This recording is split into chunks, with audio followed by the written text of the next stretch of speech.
Okay, so we're going to start on Unit 11. It talks about encumbrances and liens. So, an encumbrance is any claim, right, or interest held by a person who is not the legal owner of the property.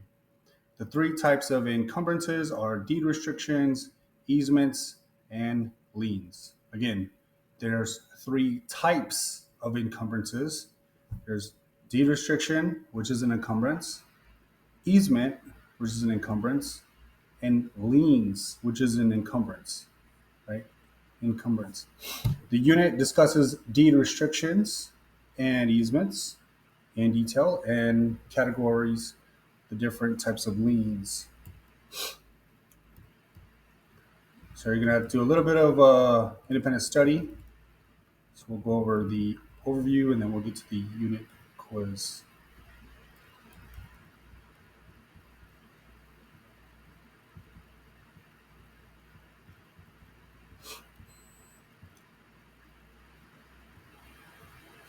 So the unit summary is deed restrictions are private limitations on property use and are enforced by homeowners associations or other property owners.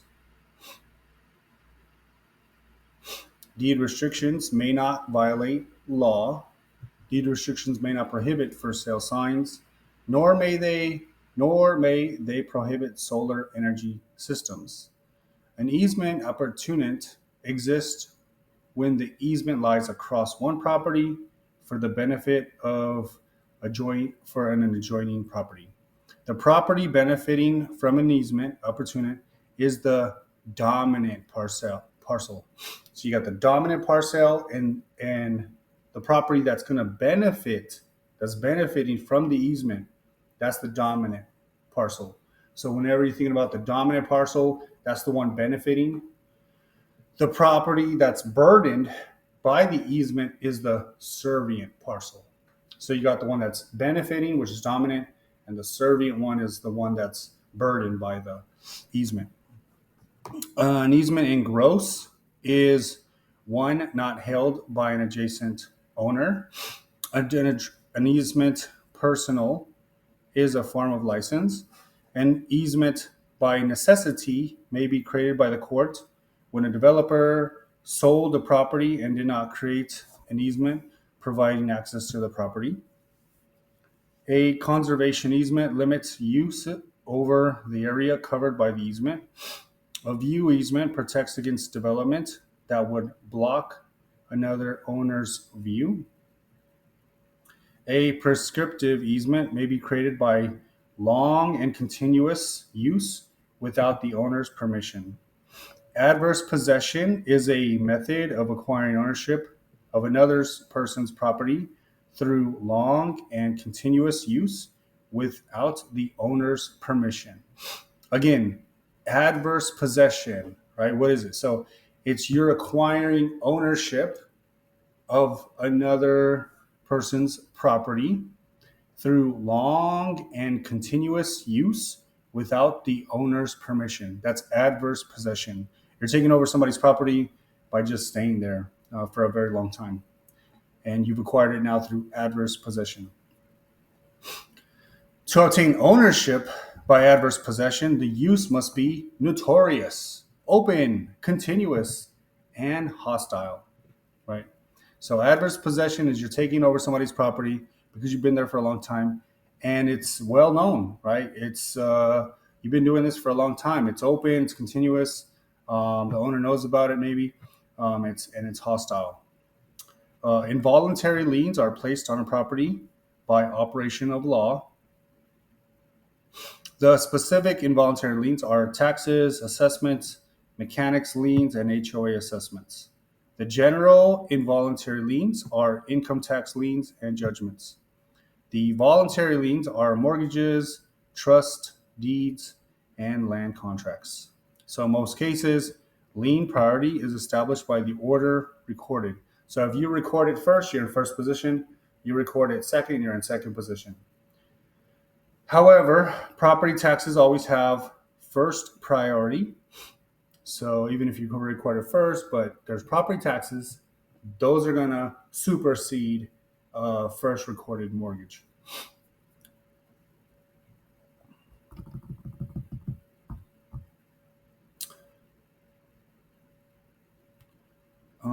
The specific involuntary liens are tax assessment, mechanics liens, and HOA assessments. General involuntary liens are income tax liens and judgments. Voluntary liens are mortgages, trust deeds, and land contracts. In most cases, lien priority established by the order. Mechanics lien priority is established as of the date the work began. So if somebody puts a pool and you don't pay that contractor, they can put a mechanics lien. That lien would start on the date the work began.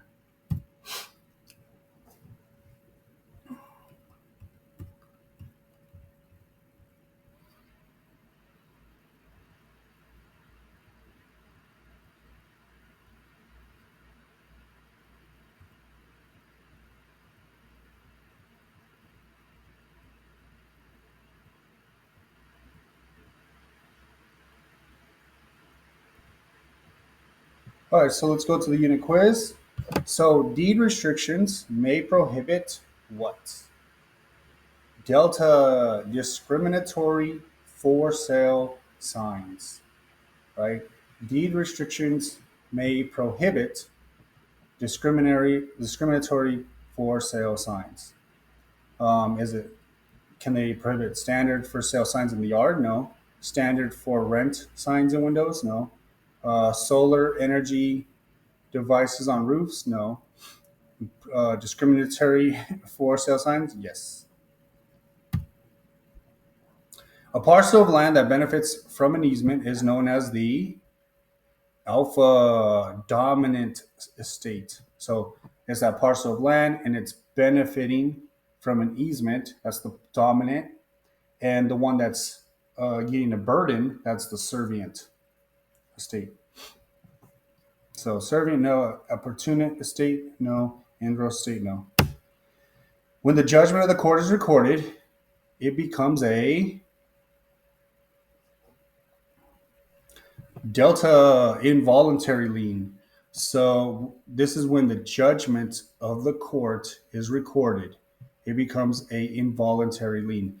So when the judge of the court records it, you're not you're not voluntarily doing that, right? So superior lien, no. Inferior lien, no. Voluntary lien, no. Judgment of the court is recorded. It's an involuntary lien, D. Which encumbrance is a voluntary lien? So it is Charlie, it's mortgage, right? You want to buy a house, so you need a mortgage, right? That's a voluntary thing you do. Voluntary lien, mortgages, those are things you seek out for. You seek debt to get a mortgage.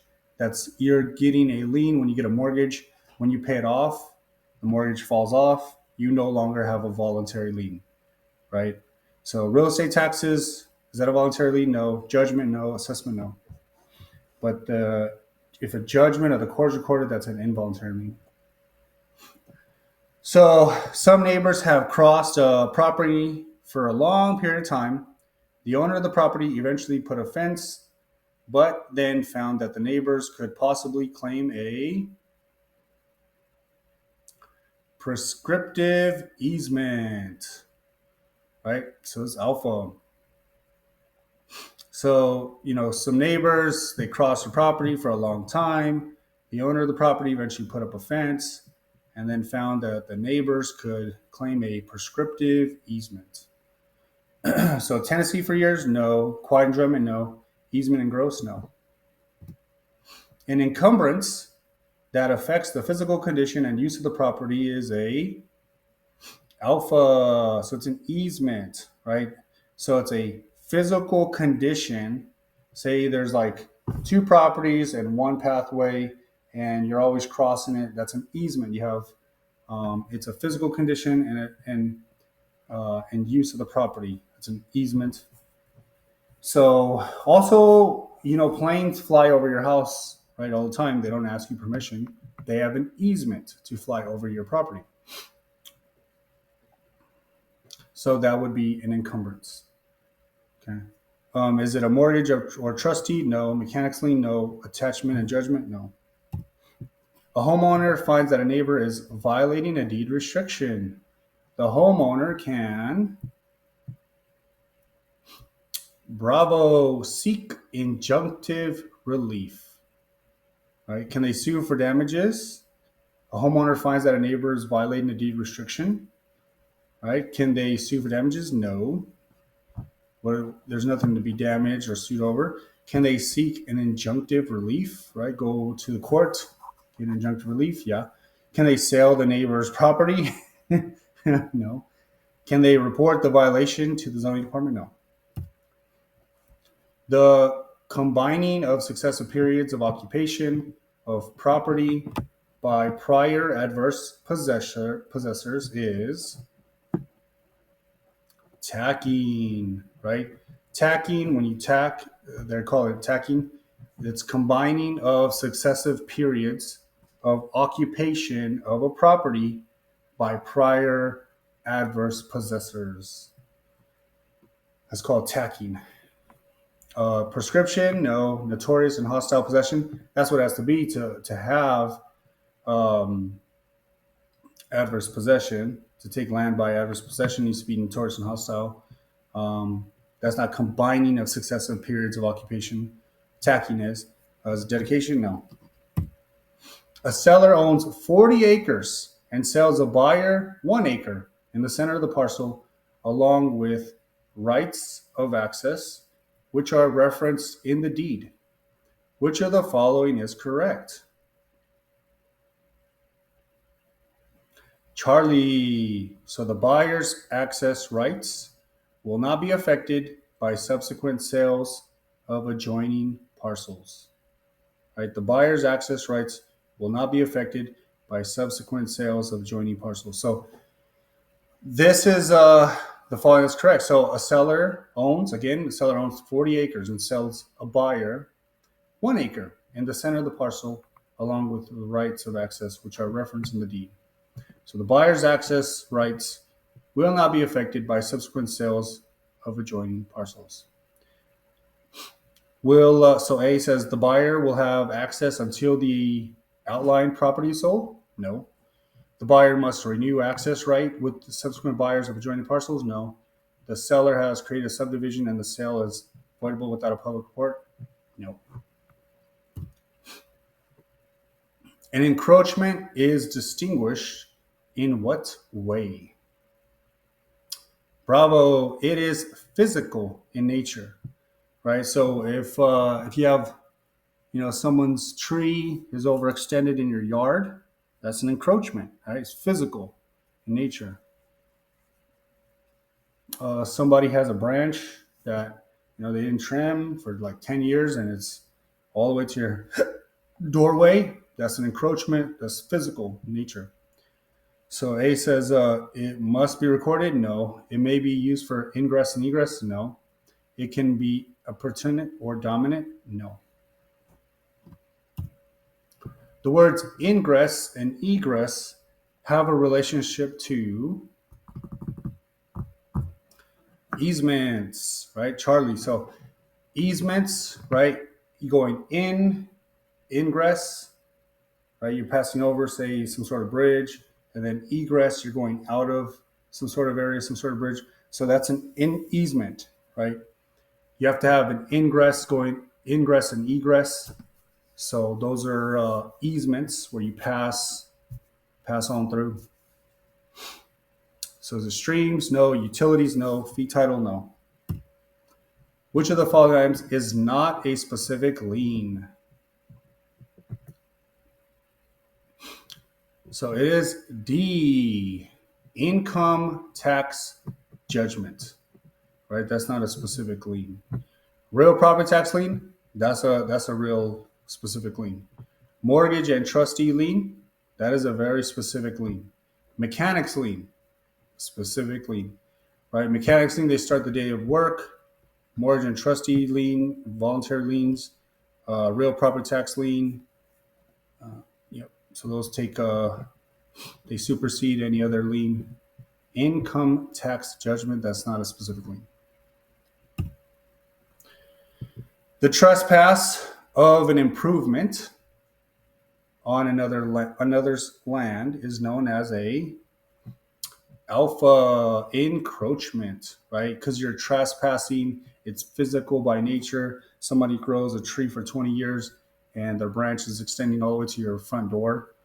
That's a trespass, right? Of an improvement on another's land is known as a trespass or encroachment. It's physical in nature, something, the best way to describe it, an example I have is, somebody has a branch, right? The tree's growing. They don't trim it for like 20 years and grows all the way to your front door. It's a trespass. It's encroachment. Is it an easement? No. Is it a license? No. Is it a lien? No. An individual crossing a property with the owner's permission has a license. Do they have an easement opportunity? No. An easement survey? No. Easement in gross? No. They have a license. So individual crossing a property with the owner's permission. So once you get the owner's permission, you basically have a license to go back and forth over the property. Which of the following must give rise to an easement by prescription after the statutory time period has gone by? Bravo. School children routinely cut across a neighbor's lot in order to get to the main street, right? So this is might give rise to an easement by prescription after the statutory time period has gone by. So school children, they routinely cut across a neighbor's lot in order to get to the main street. So family members annually use a portion of the property for picnics. No. Workers at a nearby factory have their lunch on a property the owner has posted as not being dedicated. No. Neighbors have been given an estate at will to enter their property by crossing the owner's property. No. So because it's school children and it's a routine, right? That's why it's B. Now A, it's every year. C, it's on a break. D, it's going to be at a party or something. But B, because they're routinely crossing over it after school. Which of the following best defines an encumbrance? Alpha. So any lien or claim on the title. So that's going to be what best defines an encumbrance. Encumbrance is like a lien or a claim on the title. So any lien or claim on the title is what defines an encumbrance. An improvement built on neighbor's property? No. A non-conforming use? No. A quitclaim deed? No. A survey reveals that a newly constructed roof has been built over a neighbor's property. The condition is called a encroachment, right? Because it's physical in nature, right? They built a roof. If you build something over someone else's neighbor's property, that's an encroachment. It's physical in nature. It's also trespassing, right? Because you're building your property over someone else's property. You can't do that.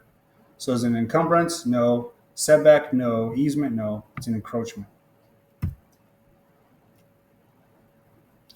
When an easement opportunity exists between two parcels of land, which are separately owned, the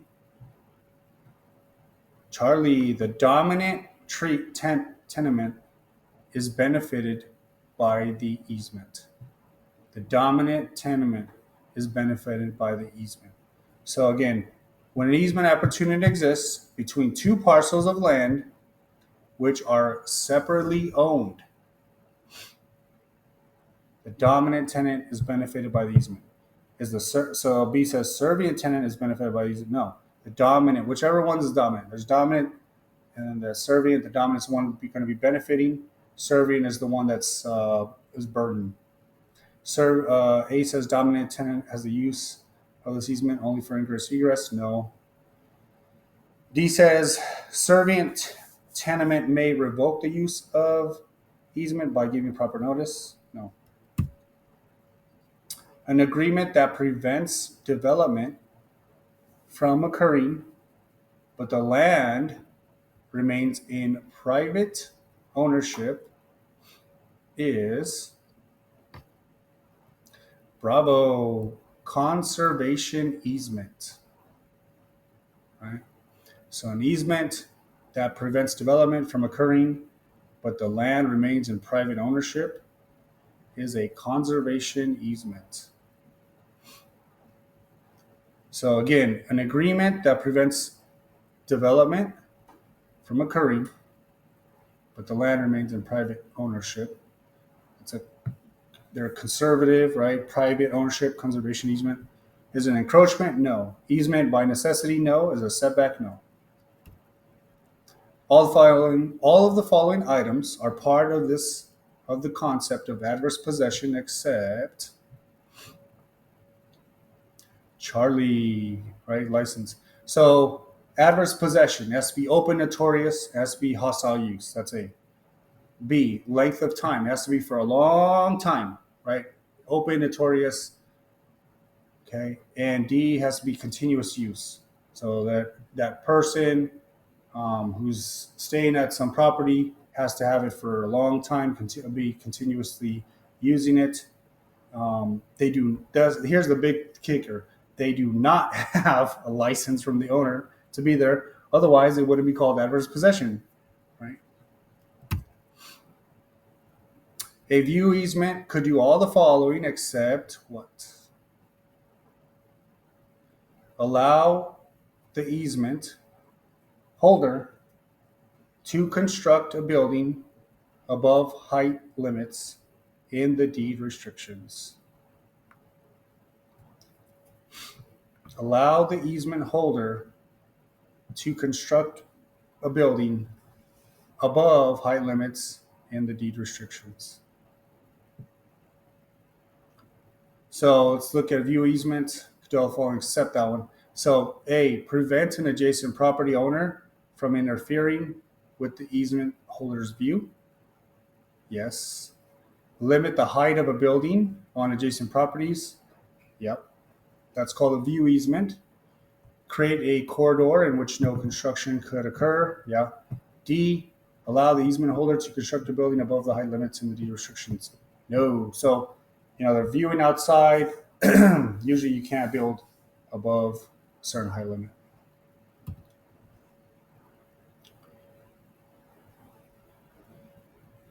A person divides a large parcel of land into 5 lots, one of which is landlocked.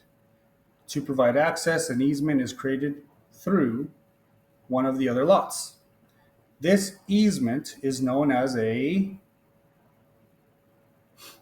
alpha easement by necessity. Right? Easement in gross? No. Prescriptive easement? No. So again, a person divides a large parcel of land into 5 lots, one of which is landlocked. So to provide access, an easement is created through one of the other lots.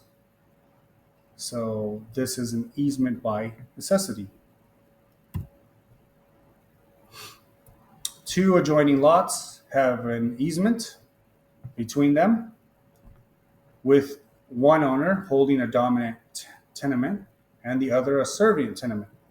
Under these circumstances, what? It is Charlie. The easement can be eliminated by merging the 2 properties under one owner. So the easement can be eliminated by merging the 2 properties under one owner. So again, 2 adjoining lots have an easement between them with one owner holding dominant tenement and the other as a servient tenement. So under these circumstances, the easement can be eliminated by merging the 2 properties under one owner. So A says the holder of the dominant tenement cannot use the easement for ingress egress, regardless of the type held. No. The burden property is owned by the holder of the dominant tenement. No. This type of easement can only be created by prescription. No. In order to claim ownership under adverse possession, a claimant must show that they possess the property for a minimum period of 10 years, right, Charlie? 10 years. So, in order to claim ownership under adverse possession, right, when you're taking someone else's private property and you've just been staying there for a long, continuous time and it's notorious, it's open, you have to stay there for a minimum of 10 years. So, 3 years, no. 5 years, no. 12 years, no. Minimum adverse possession is 10 years. An encroachment is distinguished in what way? Answer is bravo, as physical in nature. Which encumbrance is a voluntary lien? We talked about this mortgage. Which of the following best defines an encumbrance? So we talked about any lien or claim on the title. Two adjoining lots have an easement between them. We talked about this. A view easement could do all the following except allow the easement holder to construct the building.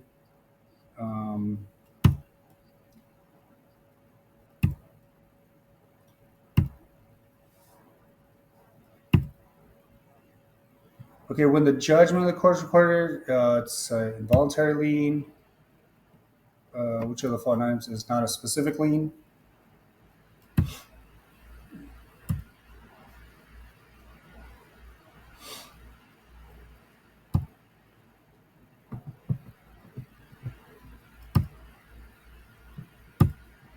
All right, so next deals with contracts and real estate employment agreements.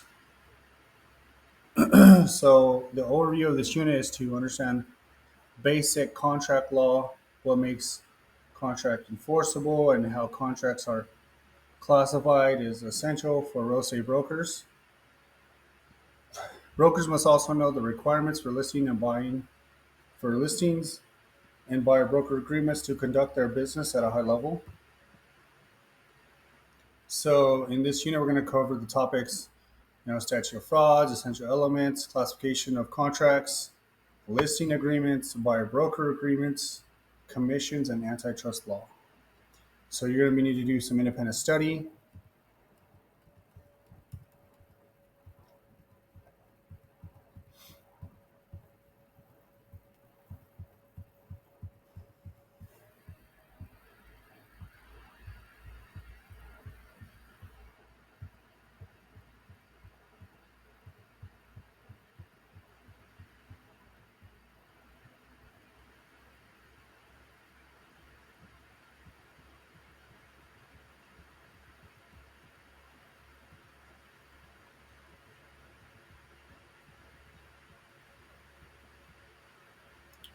Okay, so key terms. All right, so let's go over the unit summary. So a contract is a legally enforceable agreement to do or not to do certain things, right? The statute of frauds requires certain contracts to be written, to be enforceable, and to be signed by the parties or their authorized agents. Statute of frauds requires the following contracts to be written to be enforceable: listings and buyer broker agreements, right? These need to be in writing to be enforceable. So any type of listing you have, buyer broker agreements, any contracts transferring any and interest in real estate, leases for more than 1 year, any contract that spans for more than 1 year. So anytime you're dealing with real estate or if it's a rental for more than 1 year, in order for you to bring it to court and be enforceable, you have to have a contract. So and the essential elements of a contract are competent parties, right? Are both parties competent and they know what they're signing? Consideration, a meeting of minds, lawful purpose, be written, proper property description, right? Smart contract is one which utilizes blockchain technology. Blockchain technology is a distributed ledger technology that uses a distributed, decentralized, shared, and replicated ledger, which may be public or private, permission or permissionless, or driven by tokenized crypto economics or tokenless. The data on the ledger is protected with cryptography and it is immutable and auditable and provides an uncensored truth. An express contract states all terms. An implied contract is created by the parties' actions. An executory contract is one that is not yet fully performed. An executed contract is fully performed. A bilateral contract has promises made by each party. In a unilateral contract, only one party makes a promise. A valid contract contains all essential elements. A void contract has no force or effect. A voidable contract appears to be valid but could be voided by one or both parties.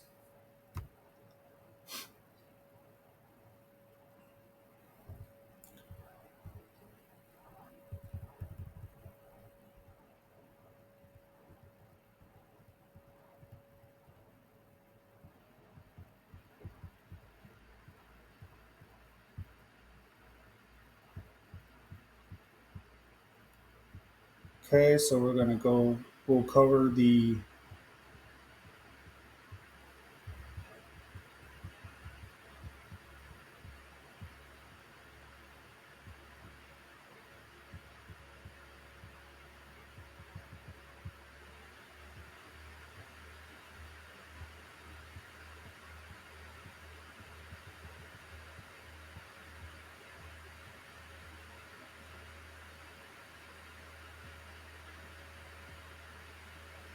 All right, so we're going to cover the unit quiz. So a contract contains the following language. No changes to this agreement may be made without the prior written consent of both parties. What type of communication would be acceptable to alter the agreement? Bravo, an email communication from one party received and accepted by the other party. So again, simple. If you email one party, they receive it and they accept it by the other party by sending another email saying that they received it, then that would be acceptable communication, and that could alter the agreement. So, um, what if you have a fax notice delivered to by one party? No, because you didn't. I mean, it would work, but you have to have the other party receive it, accept it, acknowledge it, and send it back. C, a telephone conversation between the parties' agents. No, it's verbal.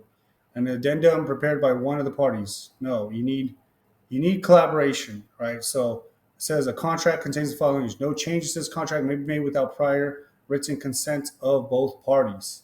So you need one party email, and you need to be received and accepted by the other party.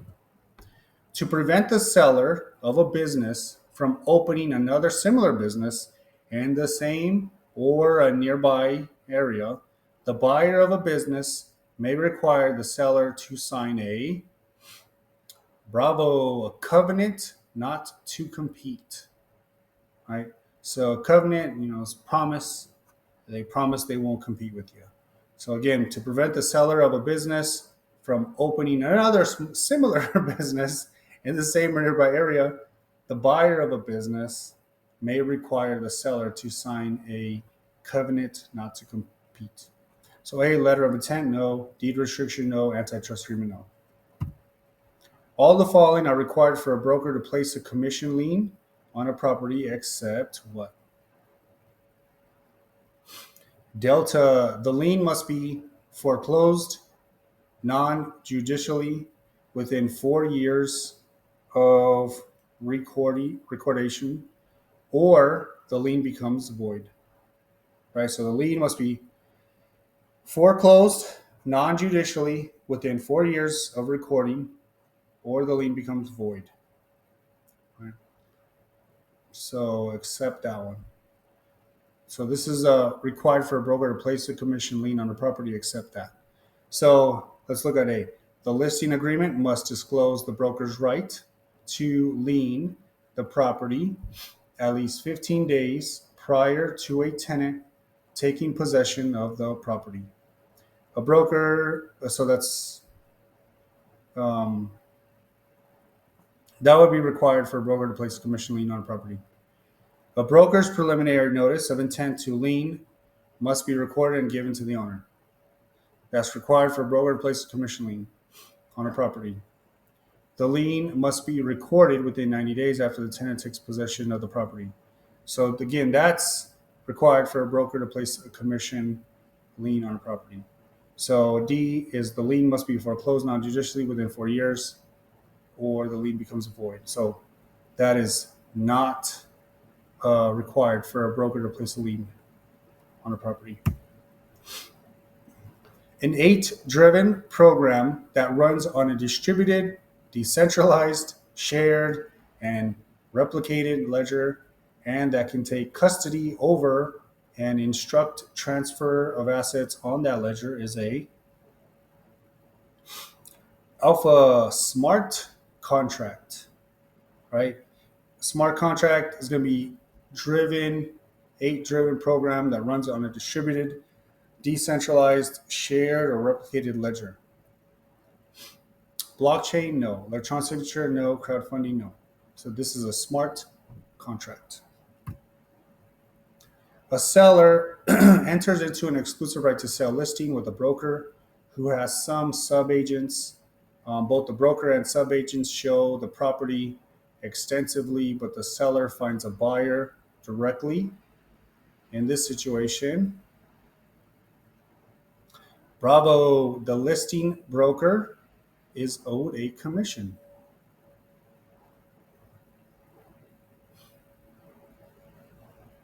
So again, a seller enters into an exclusive right to sell listing with a broker who has some subagents.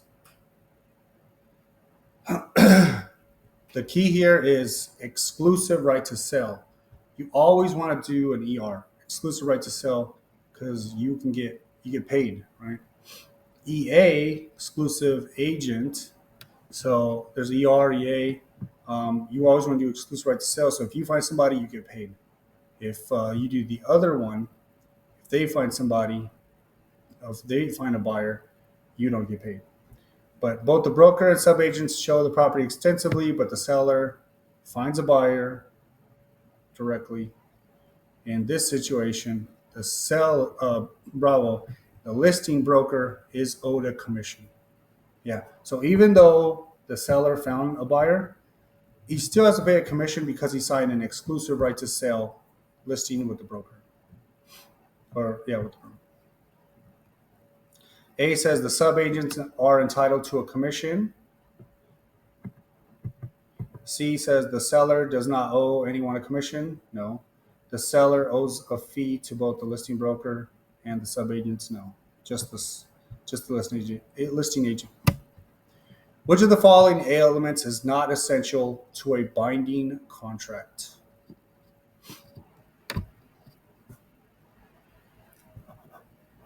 Charlie, monetary consideration is not essential to a binding contract. Right? Money. So A, lawful object, yes. Legally competent parties, yes. Meeting of the minds, yes. But monetary, that is not an essential element for a binding contract. A listing agreement in which the owner promises to pay a commission under all circumstances of sale, except if the owner sells the property, is known as a Bravo exclusive agency listing. Right, so there's an ER, exclusive right to sale, and there's an EA, exclusive agency listing. So here, a listing agreement in which the owner promises to pay a commission under all circumstances of sale, except, here's that exclusive agency, except if the owner sells the property.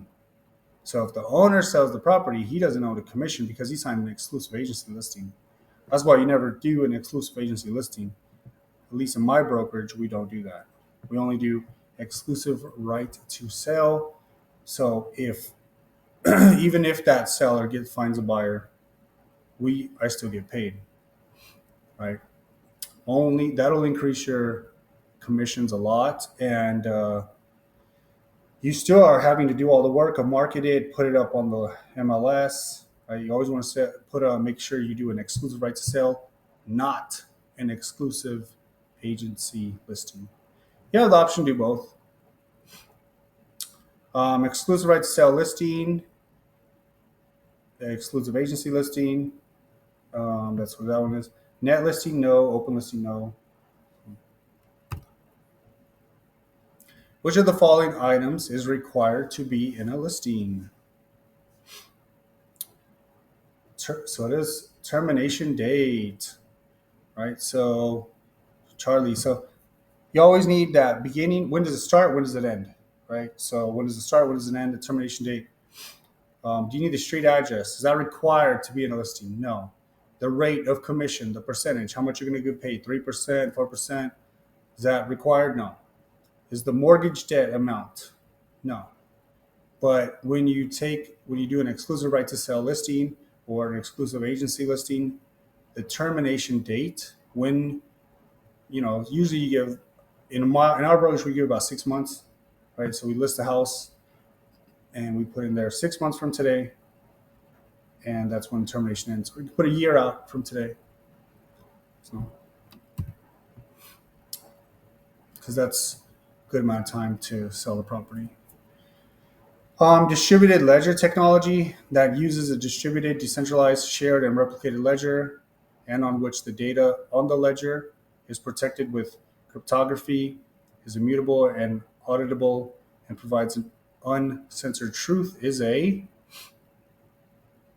Charlie blockchain. This one's not a smart contract, it's a blockchain. So it's, again, distributed ledger technology that uses a distributed, decentralized, shared, and replicated ledger, which the data on the ledger is protected with cryptography, is immutable and auditable, provides an uncensored truth, is a blockchain. Is it a transaction management platform? No. Smart contract? No. Secure website? No. If a lease is agreed upon on March 15th, but does not take effect until April 1st and ends on March 31st of the following year, the lease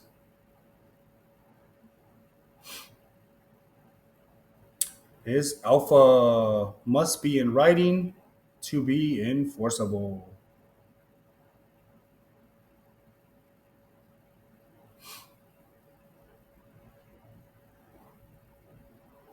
Bravo, does not need to be in writing to be enforceable? No. Is an implied contract? No. Is an invalid contract? No.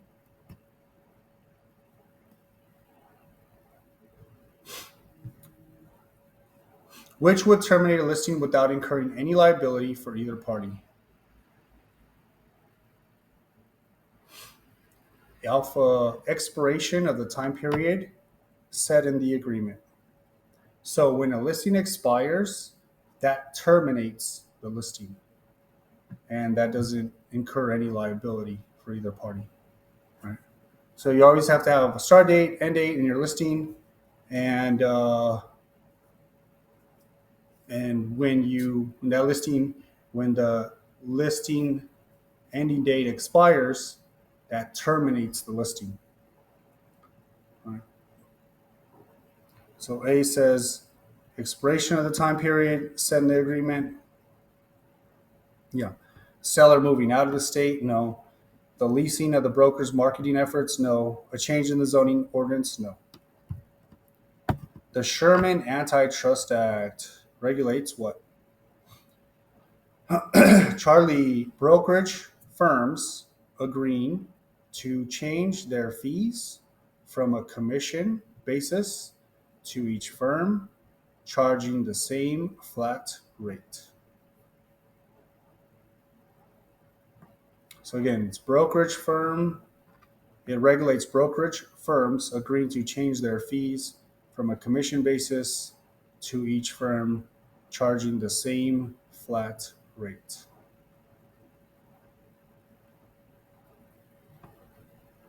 So in my brokerage, we charge 3%, to avoid that, Sherman. So the Sherman Antitrust Act is going to regulate from changing those, um, commission percentage to everyone. Say everyone says, "Oh, we're all going to charge 5%." Yeah, that Sherman Antitrust Act regulates that. So sale of real estate across state lines, no. Contracts that fall under the statute of frauds, no. Disclosure of finance charge and a loan, no. Which of the following listing types does not usually offer cooperation nor compensation to other brokerage firms? Charlie, company exclusive listing.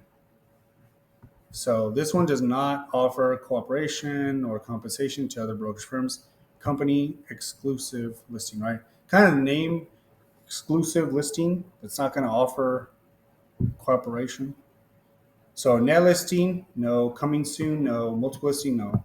But a company exclusive listing. A listing whereby the broker is to be compensated only if he or she procures a ready, willing, and able buyer is known as a bravo open listing. So open listings are a listing whereby the broker is to be compensated only if he or she procures a ready, willing, and able buyer. Is it an exclusive listing? No. Open listing? Yeah. Exclusive agency listing? No. Net listing? No.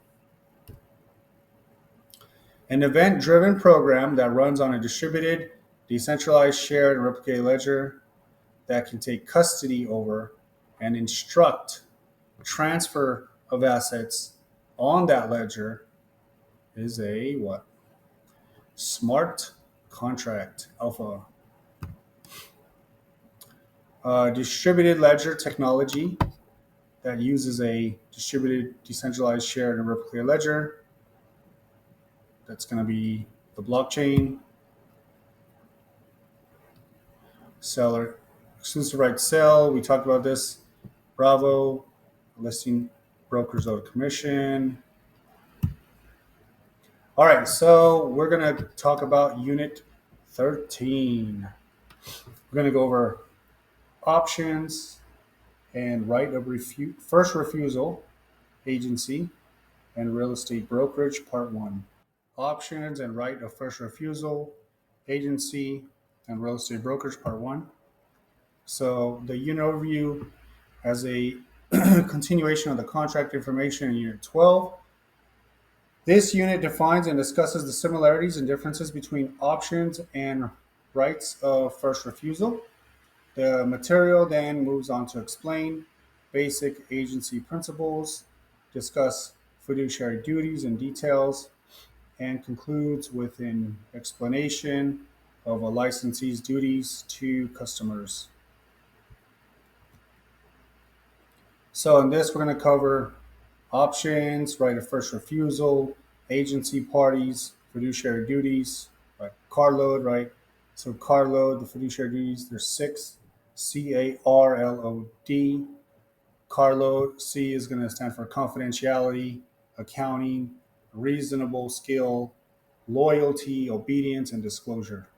So So fiduciary duties, the Herrick versus Caldwell Banker case, duties to customers, Arizona stigmatized property law, Lerner versus DMB realty case, client's duties to agents. After completing this unit, you're going to be able to define an option contract and option money, define a memorandum of option and rolling options, define, explain the right of first refusal, and so on and so forth. So you're going to do a little independent study, and we're going to move on to the unit summary and the unit quiz.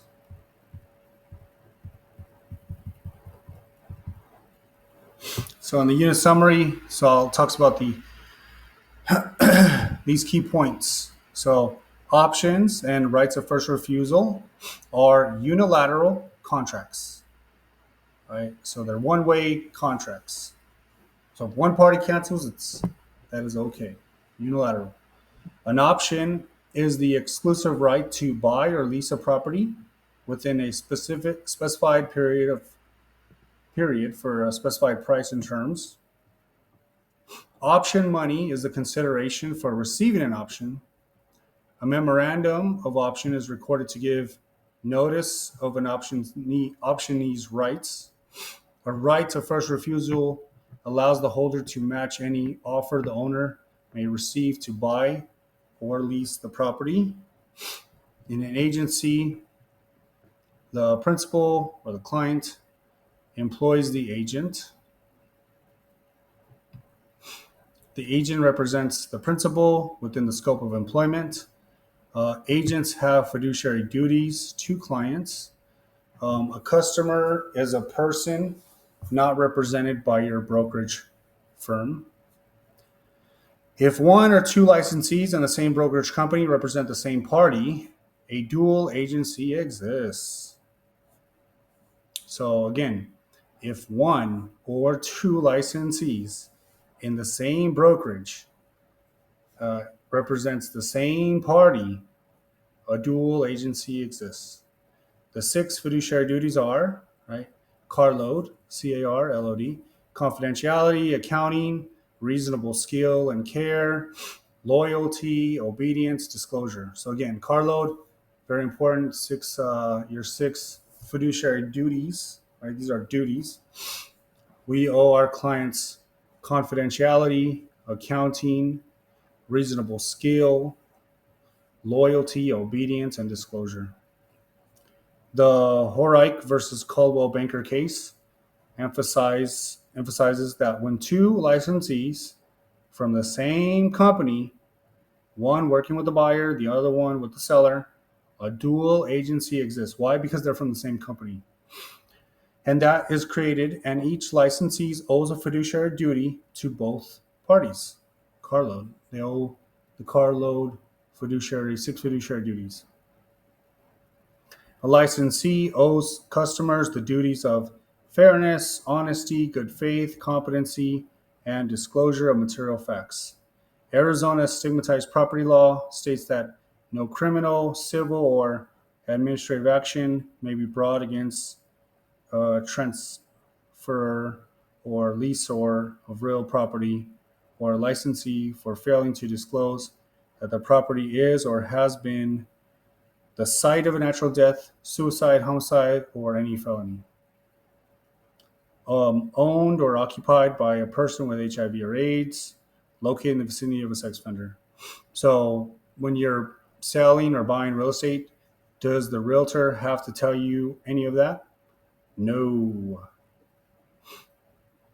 Right? So it's basically from Arizona stigmatized property law. It's based on Arizona stigmatized property law, and no criminal, civil, or admin action may be brought against a transfer or leaseor of real property or a licensee for failing to disclose that the property has been one of these things. Right? It would be nice to know, someone died in there or someone had AIDS or sex offender in the area, but that doesn't have to be disclosed. The Lerner versus DMB Realty case upheld Arizona stigmatized property law by deciding, so it's a stigmatized property, right? They decided that a licensee does not have liability for failing to disclose that a sex offender lives in the neighborhood, right? They don't got to disclose that. A client owes their agent the duties of compensation, indemnification, and performance. So even your clients, right, they owe you, payment, right, compensation, indemnification, and performance.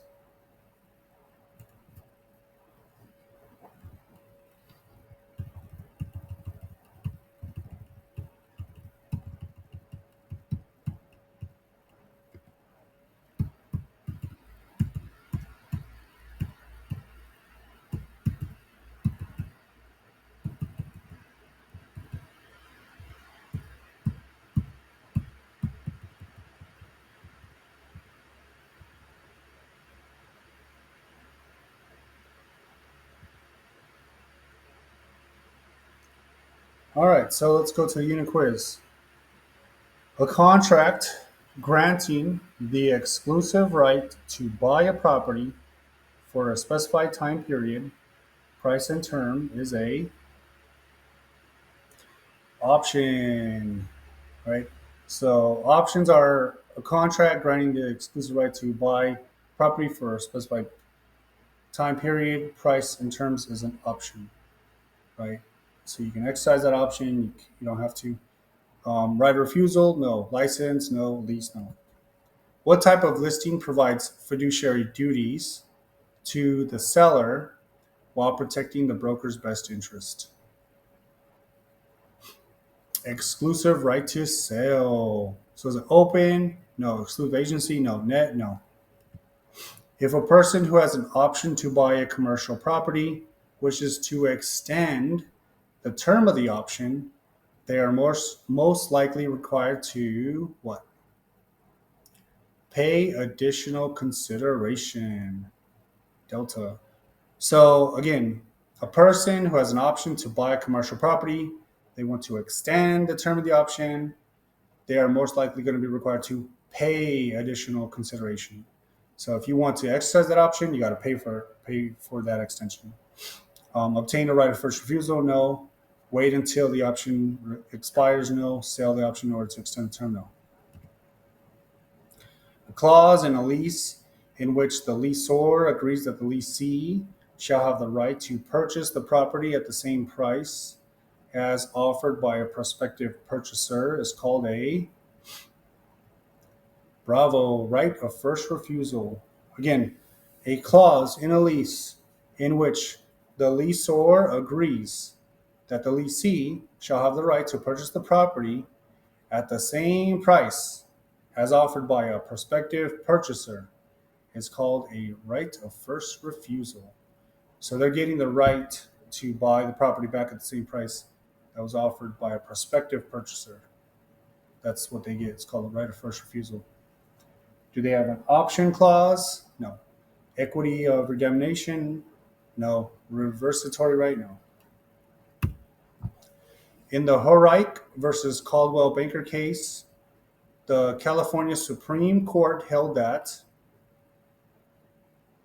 alpha, a fiduciary must tell its principal all information it possesses that is material to the principal's interests.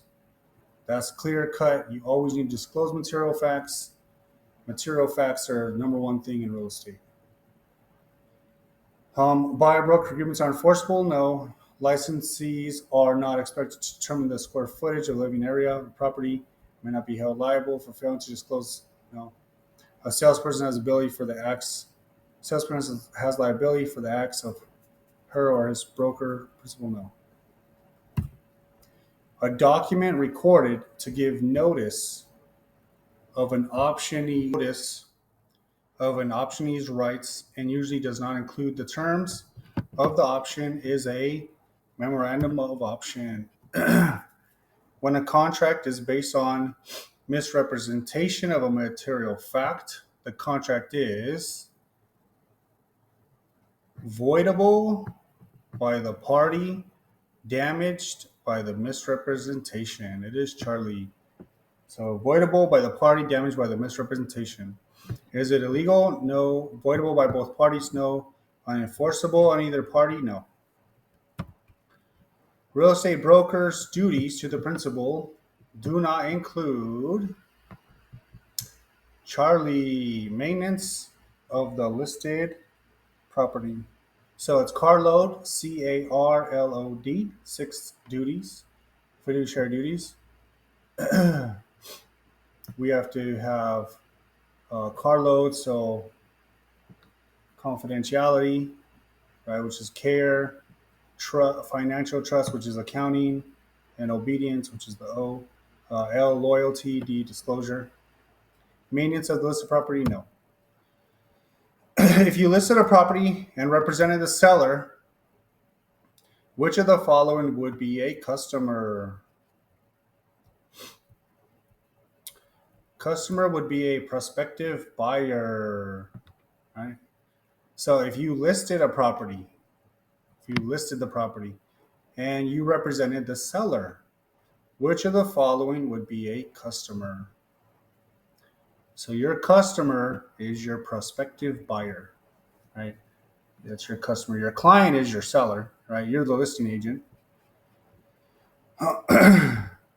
So would it be your customer be your broker? No. The seller? No. The listing agent? No. But your buyer, that's your customer. An option contract differs from a purchase contract in that the option is enforceable on the optioner only. So an option contract differs from a purchase contract in that the option is enforceable on the optioner only. So typically, if they want the option, they're going to need to pay to exercise that option. So B says option is enforceable on the option only. No. Option needs no consideration. No. Purchase contract requires consideration. No. Once an option agreement has been exercised, it gives rise to a new contract. What is the status of the new contract? It is D, delta, which is bilateral executory. So the answer is delta, bilateral executory. So bilateral meaning both parties have to agree. So once an option agreement has been exercised, so it's option contract different from a purchase contract. If you exercise the option, you got to pay a little more. It's going to give rise to a new contract once you exercise that option. And the status of the new contract is going to be bilateral executory. Is it unilateral executed? No. Bilateral executed? No. Unilateral executory? No. It's bilateral executory. A listing agent's duty of confidentiality remains effective. Delta, for an indefinite time. So is it a finite time? No, it's indefinite. There's no time that says that you have to give up confidentiality. So is it A, until listing expires? No. For 1 year? No. Until a sale is placed in escrow? No. For an indefinite time period. Forever. So a tenant enters into an option to buy the rental property at a future date. When does the option become binding on both the lessor and lessee? So it's going to be alpha when the option to buy is exercised by the optionee. So whenever the optionee is ready to exercise the option, they can take that option in that contract. So a tenant enters into an option to buy the rental property at a future date, right? So this is pretty common. I did one of these. It's a lease to own. So when does the option become binding on both the leaseor and leasee? So it's whenever the optionee wants to exercise the option to buy the property. So it's when the option to buy is exercised by the optionee. So it's when the option is signed, money is given, and the option is recorded? No. When the option is signed by the optioner? No. When the option is recorded? No. While making a listing presentation to a seller, a licensee is also considering purchasing the property. In this situation, does the agent need to disclose their intentions to the seller? Why or why not? So this is Charlie. Yes, because it may have an impact on the owner's decision to list with the agent. So again, while making a listing presentation to a seller, a licensee is also considering purchasing the property. So not only do you want to list it, but you might want to be the buyer of it, and that's fine. But you should tell the seller. In this situation, does the agent need to disclose their intentions to the seller? Yeah, because it may have an impact on the owner's decision to list with the agent. The owner, might not want to list with the agent because once they list it and then they get an offer, say they list it for, you know, 300 grand and they get an offer for 300 grand and then they see who submitted the offer, it's the agent, or maybe they don't want to sell, maybe they want to list with the agent. Maybe that and also that's going to have a fiduciary. It's going to be hard to get around that. You definitely don't want to be buying a house that you listed, right? Because then a lot of red flags can pop up, and it's going to be hard to defend yourself because you're going to be acting as a dual agent, and you representing both parties, but you are actually the buyer of a house that you're selling. It would be different if you found a buyer and you represent the buyer, but you're the buyer. So it's not a good situation. It's hard to break fiduciary duties when you're doing that. How come you didn't sell it for? How come you didn't list it for $10,000 more, $20,000 more? A house is being sold as is. The listing salesperson discovers a hidden defect in the house. The agent should what? Tell prospective buyers about the defect. Right? So you need to definitely tell any buyers about any material facts about those defects. A says, tell prospective buyers that the house is being sold as is. No. Disclose only what the employing broker says to disclose. No. Do anything to close the sale. No. No, just tell them about any defects, material effects. Yeah, it might affect the sale of the property. They might not want to buy it, but what happens if they do buy it and you didn't disclose that, and then it comes back on a lawsuit against you, right? That's the ultimate fail because you lose out on a lot of things. As long as you have it written down, you're disclosing all the material facts, you're fine. In the Lerner versus DMB Realty case, the court held that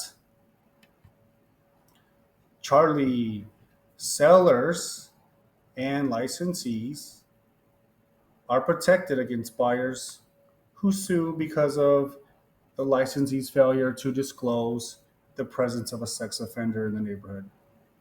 Right? So this is the Lerner versus DMB Realty case. So the court is going to protect licensees who didn't disclose that there's a sex offender in the area. They don't have to. It's a stigmatized property. You don't have to disclose if there was AIDS in there from the person living in there. If there was a murder, or homicide, suicide, those are stigmatized properties that does not have to be disclosed. Material facts have to be disclosed. There's a big hole in the wall. You need to disclose that. Sellers may so A says sellers may sue licensees for failure to disclose the presence of a sex offender in the neighborhood. No. Buyers have recourse against sellers and agents for failure to disclose the presence of a sex offender in the neighborhood. No. Licensees have liability for failure to disclose the presence of a sex offender in the neighborhood. No. So C is the only answer. Sellers and licensees are protected against buyers who sue because of the licensee's failure to disclose the presence of a sex offender in the neighborhood. Yeah. So that's what we learned from that case law of Lerner versus DMB Realty. XYZ Realty, a small family-owned real estate company, was sought out by PDQ Realty, which is a large corporation. What is the status of XYZ's realty listing at the time PDQ Realty takes ownership? Answer is Delta. They must be renegotiated. Must be renegotiated. So again, XYZ Realty. It's a small family-owned real estate company, and they were bought out by PDQ Realty, which is a large corporation. Right? So this large one bought out the small one. What's the status of XYZ Realty listings at the time PDQ Realty takes ownership? Everything has to be renegotiated. A says they remain in effect. No. XYZ can assign them without the seller's consent. Definitely no. The listings are only valid for 30 days after change of companies. No. When R listed her home, she told the broker that the property had termite infestation and some structural damage on which repairs had just been completed. What should the broker do?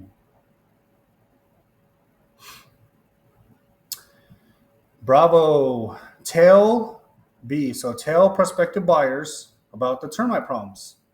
You got to tell them. Disclose that information. Disclose material facts.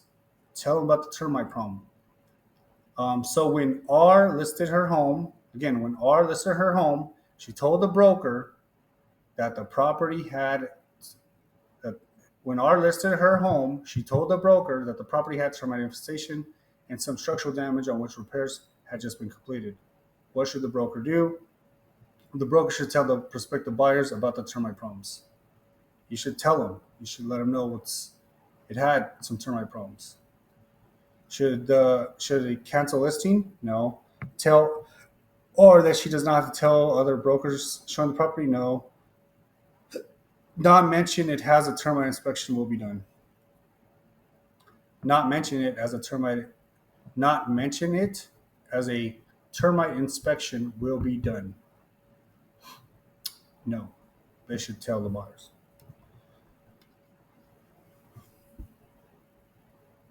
A contract granting exclusive right to buy a property for a specified time period, price, and term is a option. Right? A contract granting exclusive right to buy a property for a specific time period, price, and term, that's an option. Lerner versus DMB Realty case, the court held that, we already went over this, the sellers' rights are protected against buyers who sue.